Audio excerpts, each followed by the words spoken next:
Hi, I'm Isabella Demarko. If you like hair, you've probably been bombarded with videos like these on your social media. And if you're like I was, then you probably think that if you just kept up with these hair care routines, actually stopped using heat for long enough, used better products, oiled your hair regularly, did weekly masks and rinses and scalp treatments and bond treatments, actually trimmed off your dead ends regularly enough, then after a few years, you would eventually have hair like this.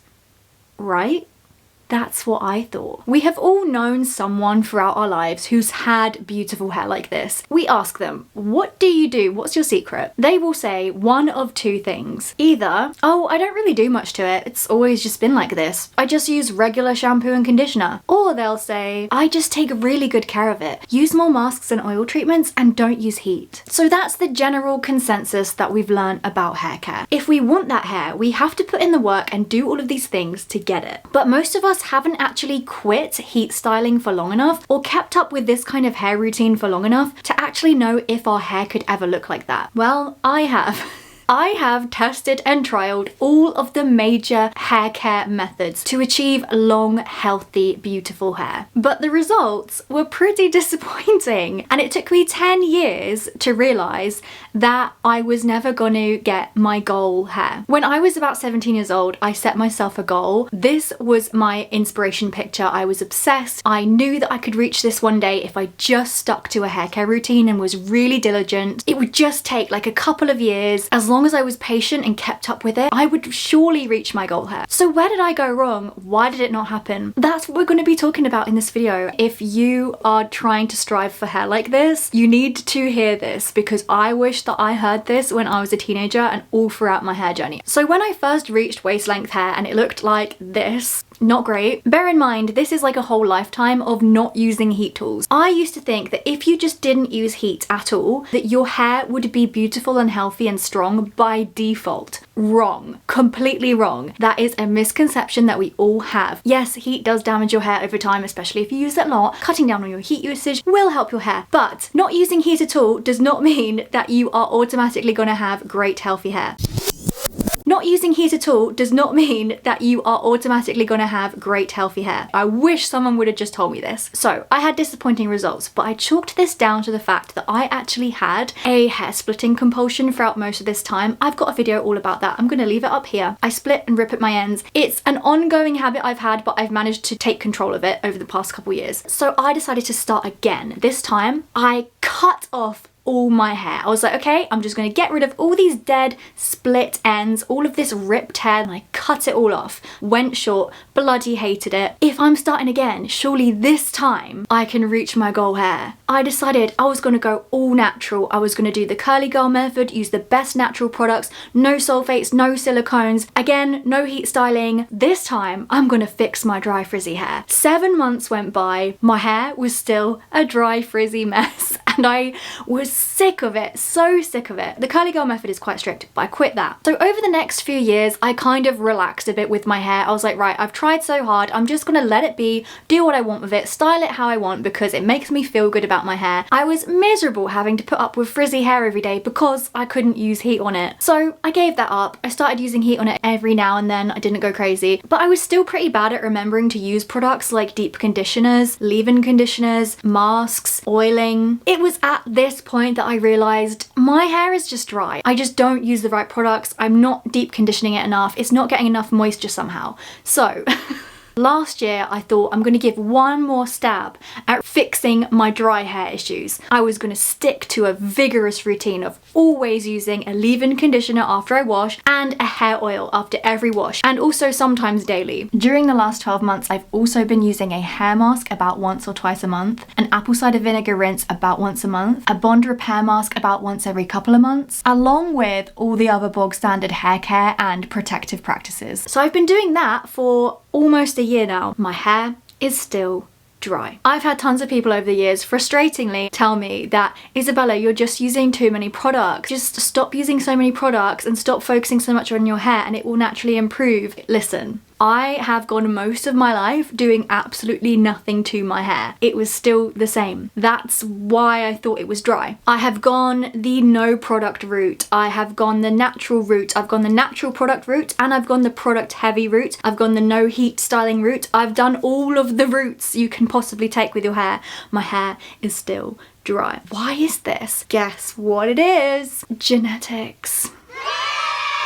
And this sounds so obvious, but it took me 10 years to truly realize this and accept it. Obviously, genetics determines our hair type and how much we have of it. This is something I've always understood. But the real realization here was that I couldn't actually change or improve the texture, the strength, and the dryness of my hair with hair care. I still have fragile, dry hair that breaks and splits very easily and very quickly, and no amount of leave-ins, masks, deep conditioners, hair care routines, and protective measures has ever been able to change that. And before you mention it, nope, it's not diet, it's not hard water, and it's not my environment, it's my hair. Dry and fragile hair is a hair type, just like having dry and sensitive skin. And it's possible that you have this hair type too, in which case, hopefully this video will save you many years of frustration from trying to change it and wondering why nothing really ever makes a substantial difference to the dullness and dryness of your hair, your split ends, and how fast it grows. I actually went through a whole phase of accepting my hair a couple years ago now. My brother, my dad, and my granddad, they all have the good hair gene.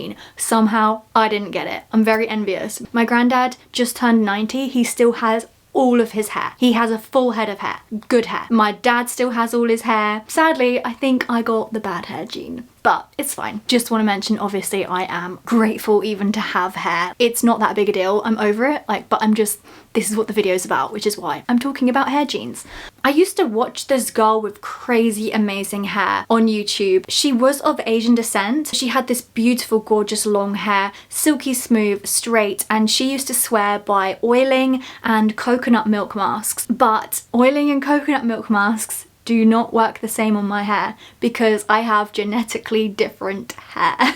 There was me as a teenager thinking if I just did what she did, I would have long, beautiful hair like hers. But you can't change your genetics. I know that there are probably plenty of girls out there just like me who think that if they just stuck to that kind of routine, they could get this kind of hair. I'm here to tell you that if you don't have the good hair genetics, it doesn't matter how well you take care of your hair, what products you use, how often you oil it and mask it, you're not gonna get that hair. However, you might be one of the lucky ones that does have good hair genes. Think whether you've ever had that hair in the past. If you had really beautiful, thick, lustrous hair as a child, for example, and then into your teenage years you started dyeing it, frying it, doing whatever to it, and it got damaged and now you're just trying to get it healthy again, you probably can get it back to that thick, healthy, gorgeous hair. But if you never had that hair in the first place, you probably don't have the genes for it. And I'm not here to discourage anyone. You definitely can improve your hair with hair care. You can improve it.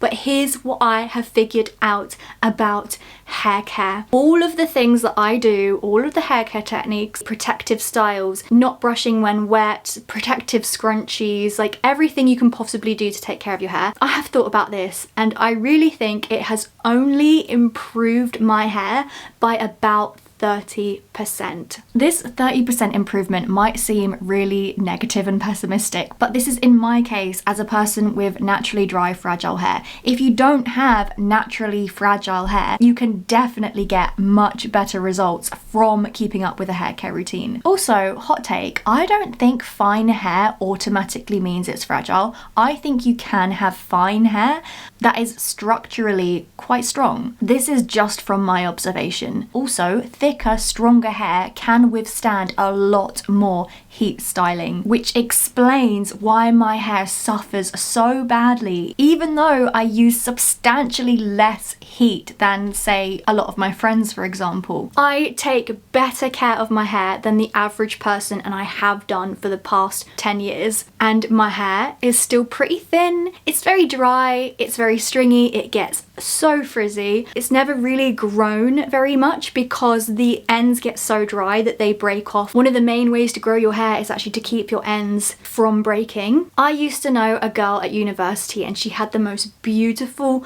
long hair. It was shiny, silky, it never looked frizzy, it was just beautiful, and she did cool to take care of it as far as I was concerned. I once witnessed her ripping through it with a hairbrush while it was wet, ripping through it, and she still has beautiful hair. She always just used like bog standard shampoo and conditioner. She would heat style it and it always looked beautiful. And there's me doing everything I can under the sun to look after my hair, and my hair still looks lackluster, thin, it's not growing and dry. But also, do you know what she had that I didn't have? She had a different hairline. This brings me to my next point.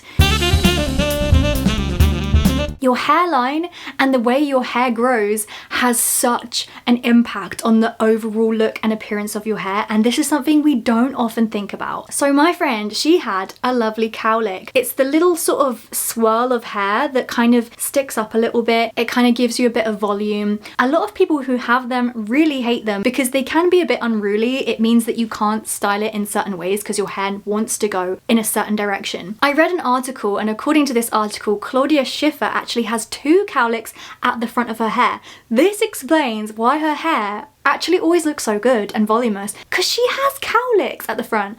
I have no cowlicks. My hair grows straight down, so I always wished I had a cowlick. My brother and my dad both have one. Apparently Lauren Conrad also has a double cowlick, but she tends to sort of flatten it out. Anne Hathaway has a cowlick. Marilyn Monroe has a cowlick. She might even have 2. I need to like take a closer look. She also has a widow's peak, and the widow's peak can also affect the way your hair falls and looks and frames your face. Kirsten Stewart has a cowlick. Lindsay Lohan, pretty sure Brad Pitt does as well. I don't understand why someone wouldn't want to have a cowlick. They're amazing. If you have one, count your lucky stars. Apparently, according to this article, we all actually have at least a cowlick or 2 on our head. A lot of us will have one at the back. I'm pretty sure I have one at the crown of my head because my hair has never quite behaved at the crown of my head, and sometimes it goes in weird directions and it looks like there's a little bald spot. Pretty sure it's a cowlick.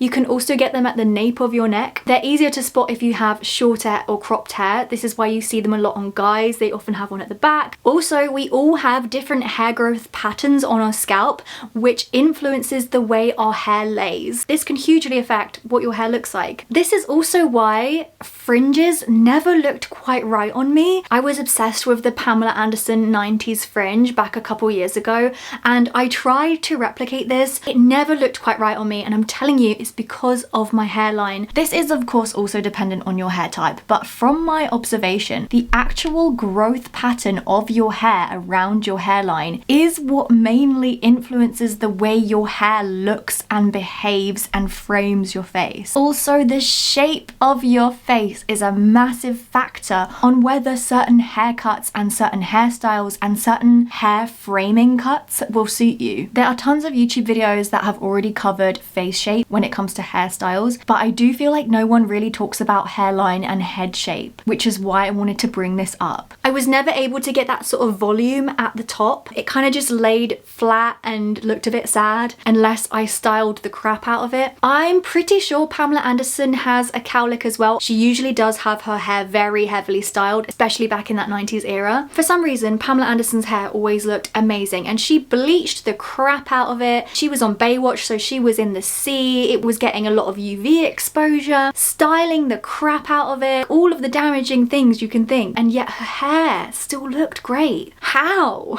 And this probably has a lot to do with the way her hair grows on her head, her hairline, and just her general hair structure. I used to think that if I just got my hair cut in the exact same way, that my hair would look like that, but you could get your hair cut in the exact same way as someone else and your hair will still look and behave differently. I know it sounds very obvious, but I feel a lot of us need this reminder because we are constantly seeing people with perfect hair on social media. It's easy to start comparing. Most people don't style their hair every day. Maybe we'll tie it back or do a little bit of styling, but most people don't put a whole lot of effort in because it takes a long time and it's a pain in the backside. I also have a theory, in fact it's not really a theory, it's more of a truth, that the shape of your head also influences the way your hair looks. We all know Rachel Green with the good hair. Jennifer Aniston has been known throughout her life of having iconic hair that everybody wants. It looks shiny, healthy, thick, lustrous. It was always styled nicely. It was always colored nicely. Yes, she had a fantastic hairstylist. In most of the instances that we've seen her on our screens, she has had her hair styled. So that's an important thing to remember. And I'm also going to say it's like 50% of it is her genetics. She just has strong, healthy, thicker hair and more of it. But also what I noticed was potentially the shape of her head actually also influences the way her hair looks and falls, and potentially is why it looks like her hair has more volume. It's hard to see because she's never shaved her head. We can't see the shape of her head, but it looks to me that it's slightly higher and longer at the back. Correct me if I'm wrong, but I've looked at quite a lot of photos. I've watched all of the Friends episodes like 3 times, and yes, she does have volume added into the back of her hair at the crown, but I feel like her head, you see more of the top of her head, just the way that her head is shaped. So it kind of gives the illusion that she has more volume because her head naturally is going higher. Do you see what I mean? When you look at her parting, you can see more of it than say when you look at my parting. So I do think the shape of your head also determines what your hair looks like. There's also this thing that you can get as a baby. I'm going to put in a clip. It's called plagiocephaly, also known as flat head syndrome, which can develop in babies in their first months of life. And this basically happens if you are laid on one side of your body too much as a baby. Your skull is still so flexible and soft that it can actually change shape because of the way the baby is laying. This can cause you to get a flat shape, and this will also drastically influence how your hair looks. If you don't have like that round back of the skull, that can help create like a healthier, more voluminous hair look. Even though beautiful hair is, I guess, subjective, but there's actually a special helmet that you can get for babies to actually correct this if it happens. Just something to keep in mind for new mothers or expectant mothers out there. I'm sure you already know about it, but some people might not. So if your hair goes in a certain direction, or you have a cowlick, or it seems to act in a certain way, there's a myth that you can retrain your hair to go against the grain. You can train it to act in a different way. So this is a myth because you can't actually change the way the hair grows, but what you can do through repetition is sort of bend the hair so that the hair has a natural bend in it and it will start to go the way you want it. So in essence, you can train your hair to fall in a certain way if you're constantly bending it that way all the time and setting it, so either with heat or water, and letting it dry. This is why often for guys, they might have a random piece of hair that sticks out. It's because their hair is growing in that direction, and you're trying to make it go in a direction that it doesn't naturally want to sit. And that's why some styles just don't work on certain people, because our hair just doesn't naturally want to do it. Am I still going to continue to do all of these hair care methods? Yes, because it does improve my hair that little bit, but it's not transforming my hair. And trust me, I've been doing this for years. I know. So the main takeaway here is learning to accept our hair the way it is, keeping our expectations of what we can achieve with our hair realistic. If you've been trying to get like a specific hairstyle and it just won't work, sometimes you have to just admit defeat, that your hair is just not gonna do it. Sometimes we have to work with the grain rather than against the grain, and there are plenty of hairstyles that your hair will love and that will suit you really well. Our hair is so personal to us and it means a lot to us. We've got to work with our own unique beauty, our own unique hair, see the beauty in it anyway, and make the best of what we've got. I wish someone had made a video like this back when I was a teenager and starting my hair journey and getting interested in hair care, because it would have saved me 10 years of frustration and trying so hard to get something that I would never actually really get. But it has made for very interesting content on my YouTube channel, so every cloud has a silver lining. Go ahead with your hair care routines. We can all improve our hair. I have a ton of hair care videos on my channel. You can follow along my hair journey. I check in every couple of months on my hair growth progress, what's been working, what's not been working. I have more content on my Patreon and my second channel and my Instagram. I wish you the best of luck on your hair journey regardless. Thank you so much for watching, and I will see you in the next one. Bye. Mwah.